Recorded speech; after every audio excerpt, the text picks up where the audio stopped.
Addio Lega, addio Fratelli d'Italia. Luciano Sandonà, ex consigliere regionale leghista di Fede Zaiana, ha scelto di entrare in Futuro Nazionale, il partito fondato dal generale Roberto Vannacci. Un movimento nuovo che parla ai giovani, che parla in maniera diversa, in maniera libera, concreta,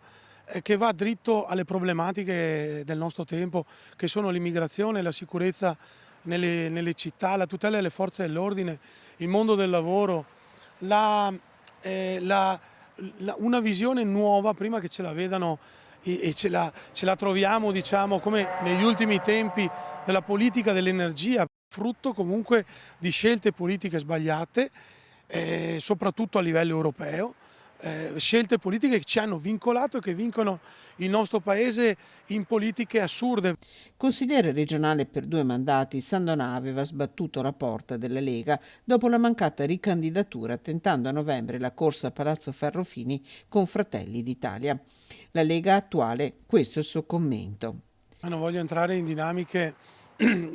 proprie della Lega, però evidentemente si è perso un po' la bussola, si è persa un po' la direzione, insomma, e il partito è un po', insomma, in queste, in queste condizioni, ma lo sappiamo bene, abbiamo visto anche le ultime dichiarazioni anche di esponenti importanti che ricordo hanno fatto la storia, hanno dato serietà, concretezza a un certo tipo di progetto che è quello che abbiamo portato avanti negli ultimi 10 anni in Consiglio regionale. Ecco, ricordo l'amico e collega Alberto Villanova che ha gestito il gruppo per 5 anni in maniera direi egregia, portando avanti tutte quelle che erano le politiche, diciamo, regionali del Presidente Zaia.